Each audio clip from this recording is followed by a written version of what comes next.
تو بچوں کو سامنے بٹھا، میٹھی چیز پکواتا ہے پکوا، لیکن پہلے نہ کھلانا، بچے بھاگ جائیں گے، تیرے ہاتھ نہیں آئیں گے، اور سامنے رکھ، اور پھر جو اللہ سے مانگنا ہے، دولت، دنیا، چیزیں، نعمتیں، رزق، آخرت مانگ، اور بچوں کو کہے آمین کہے، اور وہ کبھی ادھر چھیڑیں گے کبھی ادھر چھیڑیں گے۔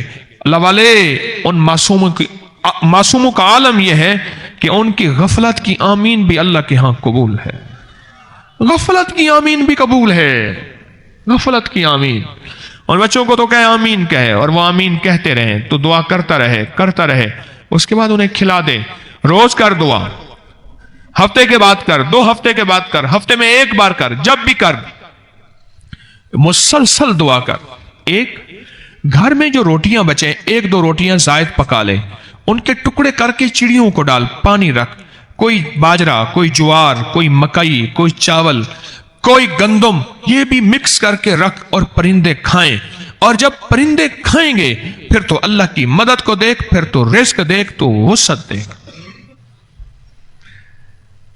اور وہ کچھ عرصے کے بعد میرے پاس آیا، اور صحیح بات بتاؤں، گدھا ریڑھی والا بوڑھا ہو گیا تھا، ساری عمر وہ کہنے لگا میں گدھے کا پیٹ بھی آج تک میرا نہیں بھرا، اور میرا بھی پیٹ بھی کبھی نہیں بھرا، میرا تو گدھا بھی ہمیشہ بھوکا رہتا تھا، اور میں بھی بھوکا رہتا تھا، اور جب سے مجھے آپ نے بے زبانوں کے بارے میں بتایا ہے، یہ بچے بے زبان ہوتے ہیں، معصوم ہوتے ہیں۔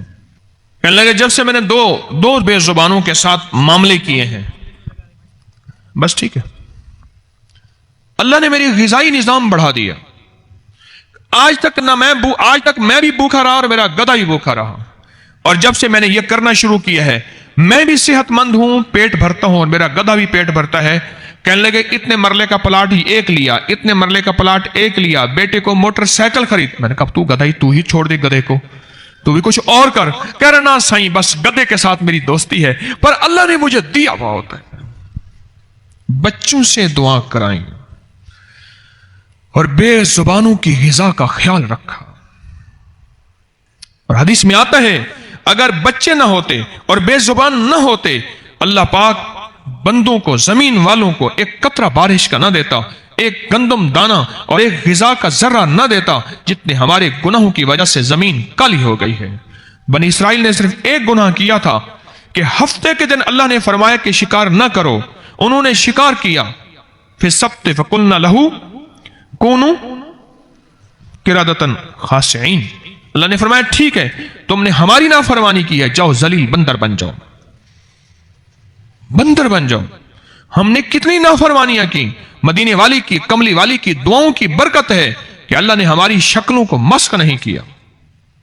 اور یہ جو 2 عمل ہیں، یہ دو عمل بہت پرتاثیر ہے رزق کے لیے اور رزق کے روحانی کے لیے۔ ایک صاحب مجھ سے کہنے لگے کہ کوئی دنیا میں جنید بغدادی، پیران پیر شیخ عبد القادر جیلانی، بایزید بستامی، فلاں بزرگ سنتے تھے، میں بھی بزرگ بن سکتا ہوں؟ میں نے کہا رب وہی ہے، اس کی کریمی وہی ہے، تو کیوں نہیں بن سکتا؟ تو کہنے لگا کیا کروں؟ میں نے کہا 5 کام کر لے، اللہ تجھے ولایت دے گا انشاءاللہ۔ اور آج وہ جوان ولی ہے، میں اکثر اس کو فون کر کے دعاؤں کا کہتا ہوں میرے لیے دعا کر دینا۔ جوان ہے، کوئی 28-29 سال کا، اور وقت کا ولی ہے، اس کی نظروں میں ولایت، اس کے جذبوں میں ولایت، اس کے تنہائیوں میں ولایت، اس کے سوچوں میں ولایت، اس کے قدموں میں ولایت ہے، اس کے کاروبار رزق میں طہارت ہے اور ولایت ہے اور رحمت ہے۔ میں نے اس کو 5 کام بتائے تھے۔ ایک تو میں نے کہا تھا ہر وقت باوضو رہنا، اور دوسرا میں نے کہا تھا رزق حلال کی آخری کوشش کرنا، اور تیسرا میں نے کہا تھا بچوں سے دعا کرانا، اے اللہ اپنے غیب کے خزانے سے ولایت کے میرے لیے رستے ہموار کر۔ مولا جب تو چاہتا ہے ہو جاتا ہے، اور جب تو چاہتا ہے پھر رستے خود کھلتے ہیں، راہیں خود کھلتی ہیں، منزلیں خود ملتی ہیں، پھر تو رستے بھی دکھاتا ہے تو راہیں بھی دکھاتا ہے۔ 2 بندوں کے ساتھ دوستی لگائیں تو صرف بچوں کے ساتھ۔ آج سے پہلے بچے درد سر تھے، مجھے ایک صاحب کہنے لگے ہمارے گھر میں جوائنٹ فیملی ہے، بہت سارے بچے ہیں، درد سر ہوتے تھے۔ اب میں کہتا ہوں یہ بچے نہیں تو اسم اعظم ہے، یہ تو ولی ہیں، میری دعائیں قبول کرائیں گے۔